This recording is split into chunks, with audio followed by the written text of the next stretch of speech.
novamente, pode assistir depois, vai ficar aqui no YouTube. Vamos lá. Então, eu parei no arquétipo da mulher. Qual que é a diferença, né, entre a mulher e a menina? Então, eu estava falando do elemento terra. Oi, Bia, tô no YouTube, viu? Eu abri aqui para chamar. Qual que é a diferença da mulher e da menina? A mulher, ela traz com ela o elemento terra, que é a capacidade de colocar o pé no chão. Como que a gente consegue trabalhar, gente, esse elemento terra na nossa vida? A nossa terra interior é o elemento que traz essa fertilidade que eu falei, né? Que é o grande diferencial entre menina e mulher. A mulher, ela ganha esse potencial de fertilidade. Por quê? Quando a gente é criança, a gente ainda precisa da voz ali, seja do papai ou da mamãe, ou desse simbólico, né, de um adulto, para introduzir em nós o discurso civilizante. Quando eu falo introduzir, eu não estou colocando a criança num papel passivo, digamos, né? A criança ela já está interagindo, né, com o ambiente, ela já está se firmando enquanto sujeito também. Só que quando eu coloco introduzir o discurso civilizante, é mais pensando nesse sistema, né, que vai ajudar a criança a elaborar isso. Então, quando a gente é criança, a gente precisa, né, dessa voz de um adulto para mostrar as regras da vida como é e tudo mais. E quando a gente entra na idade adulta, a gente já não precisa disso mais, porque a gente já tem esse elemento terra, essa capacidade de fertilizar a própria vida, e com esses elementos, a gente já ganha a possibilidade de quê? De autonomia. Então, esse é o grande diferencial entre a menina e a mulher na nossa vida. A gente já ganha uma autonomia maior, né? Então, gente, pensando nisso, peraí, próximo. Então, pensando nisso, a gente precisa entender quais são os comportamentos que cuida da nossa criança interior, né? Para a gente se entender enquanto mulher que tem essa responsabilidade de maternar a nossa criança, de gestar a nossa criança, né? Então, o primeiro tópico que a gente coloca aqui, para a gente entender esse elemento terra, é a autorresponsabilidade, né? Que está aí no slide. Então, eu até coloquei aí. O que é isso? Em palavras mais objetivas, ninguém te deve nada e você não deve nada para ninguém.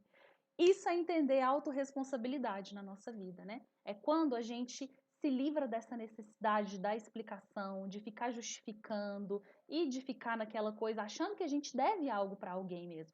E isso é algo muito difícil, né? A gente ir curando esse sentimento, porque durante a nossa vida a gente escuta muito, você tem que, você tem que, você tem que. Então a gente acaba dizendo, mas eu tenho que, eu tenho que, eu tenho que, né? Então, trabalhar esse sentimento de eu não devo nada para ninguém é um processo, eu diria, né? E ele tem que partir de uma decisão também, né?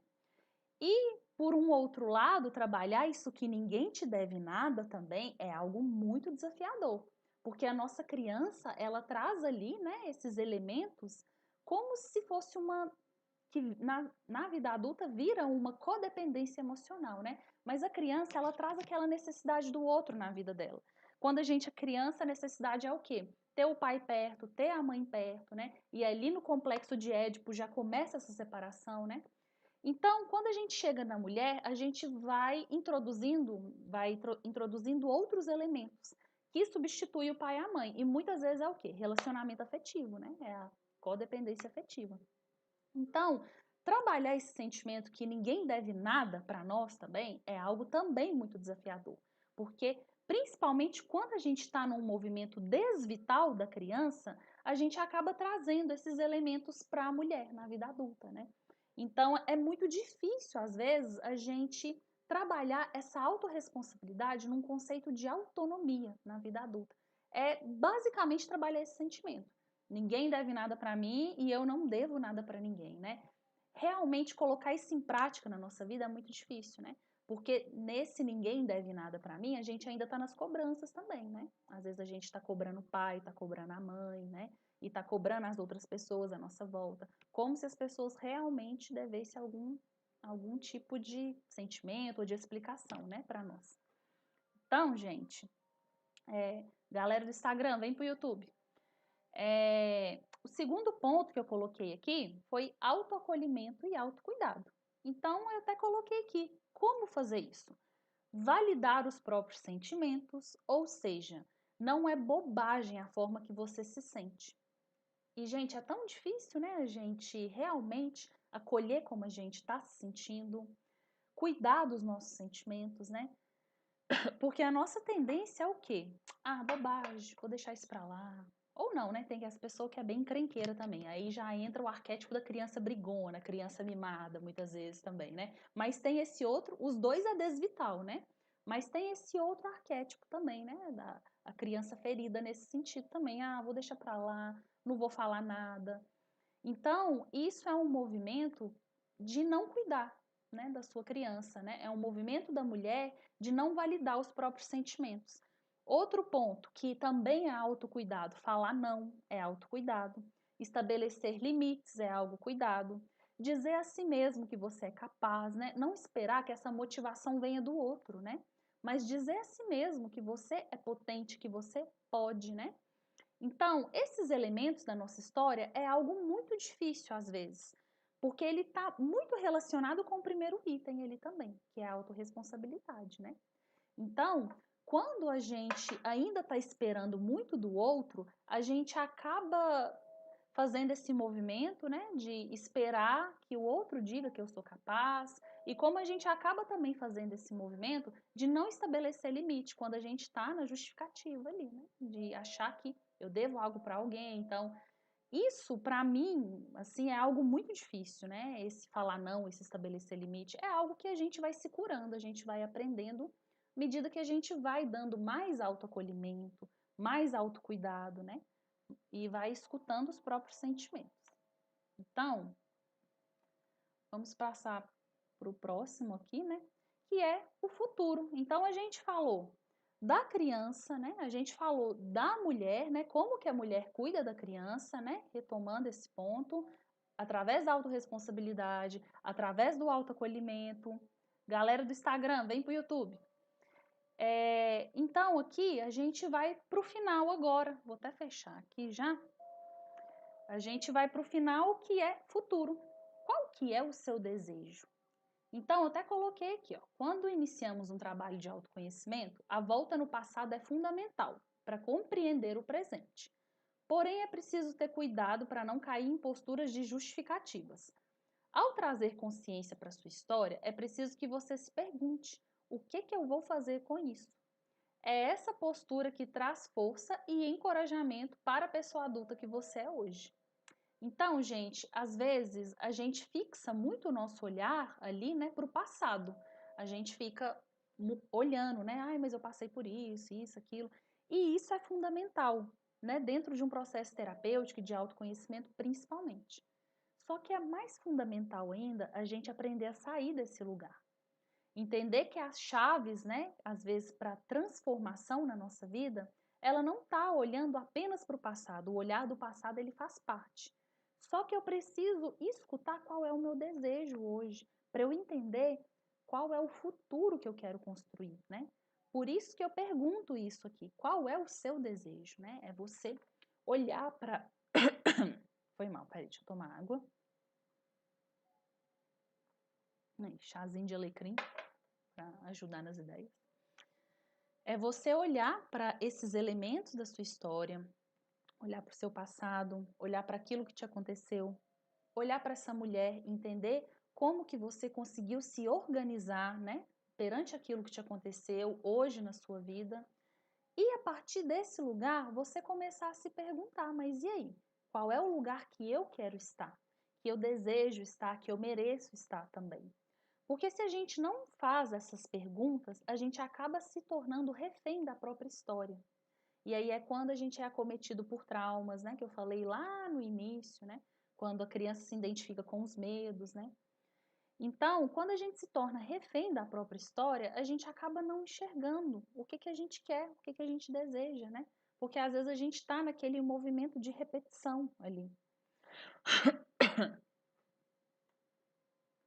Então, gente, eu coloquei aqui para ajudar a trabalhar essas decisões, né? Que é como eu vou me organizar para o futuro, o que eu vou fazer com isso, né? Onde eu desejo estar.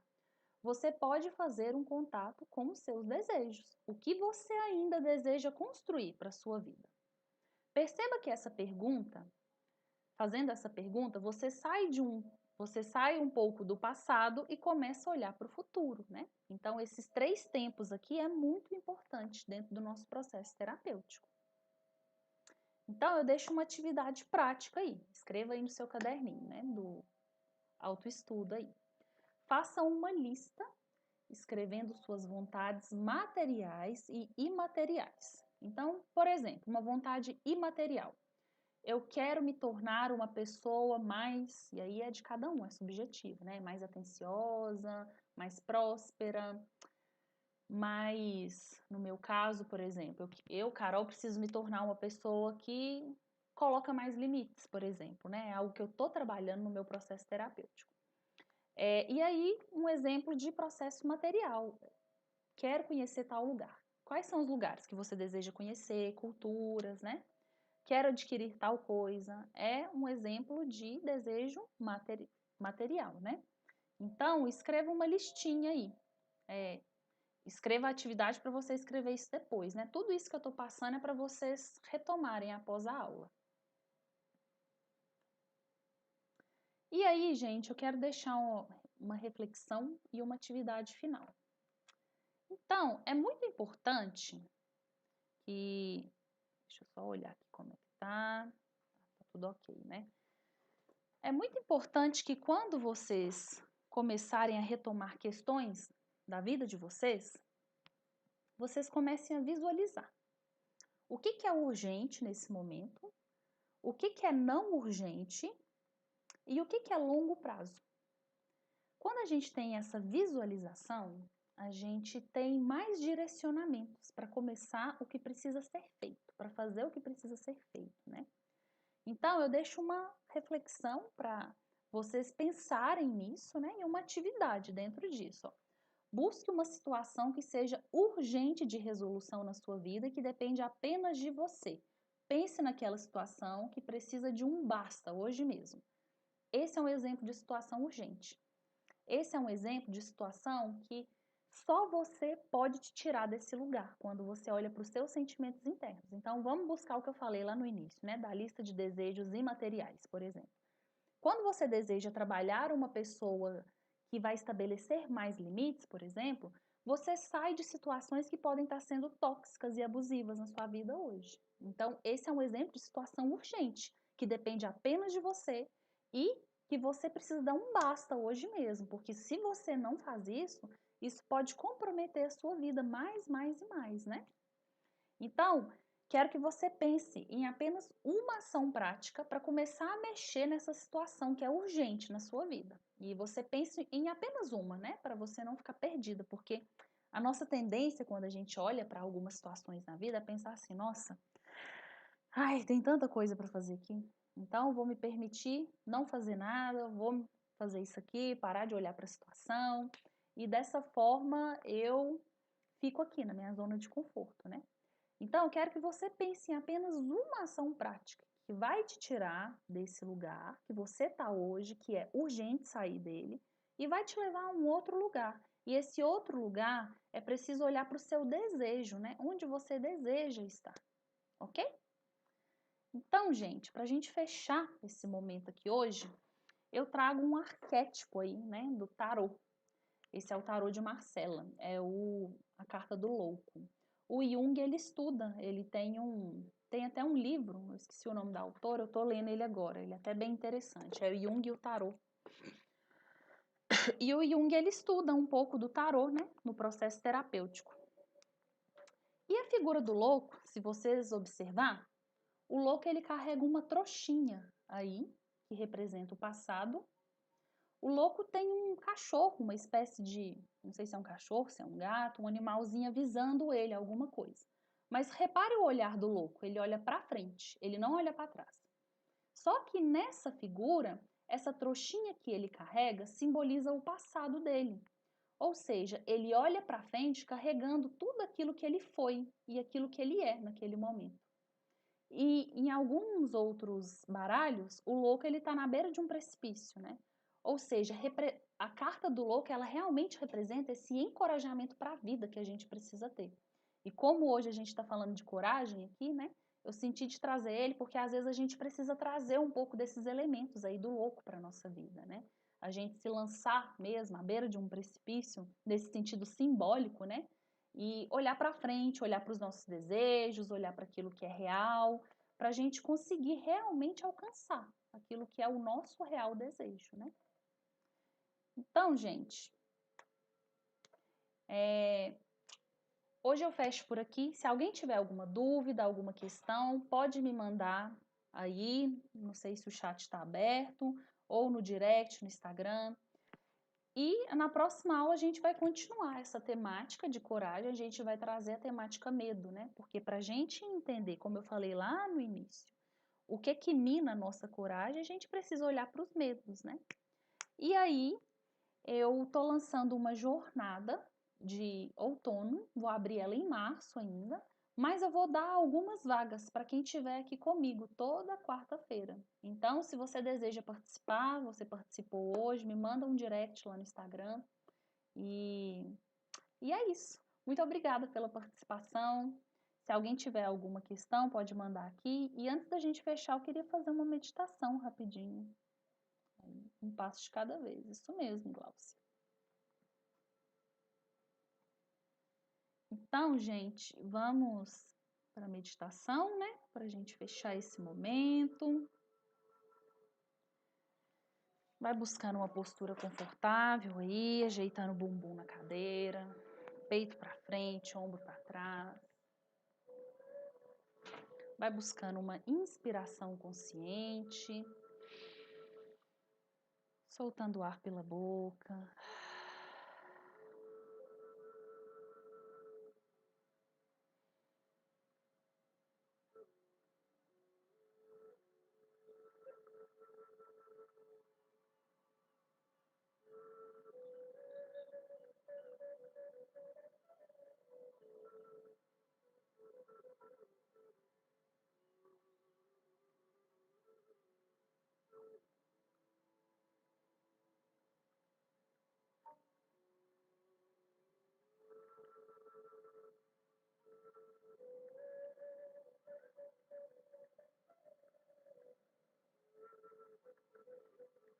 Vai percebendo como você está se sentindo.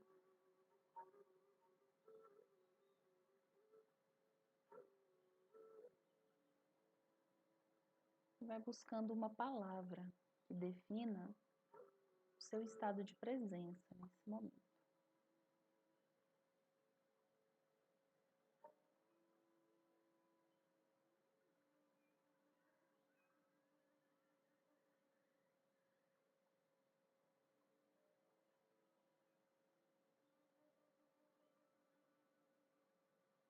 Devagarinho vai abrindo os olhos, girando o pescoço.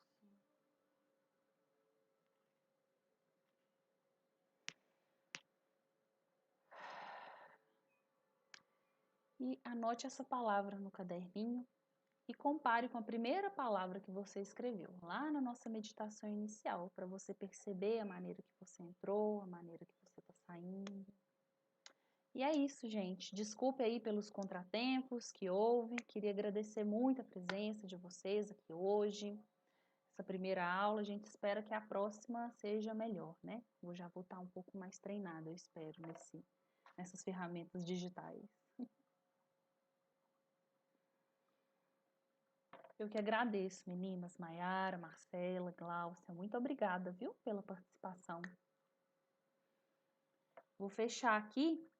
E aí, meninas, qualquer dúvida que vocês tiverem com as atividades que eu deixei aqui como sugestão, eu estou disponível aqui para conversar, para esclarecer qualquer dúvida, tá bom? Beijo, boa noite.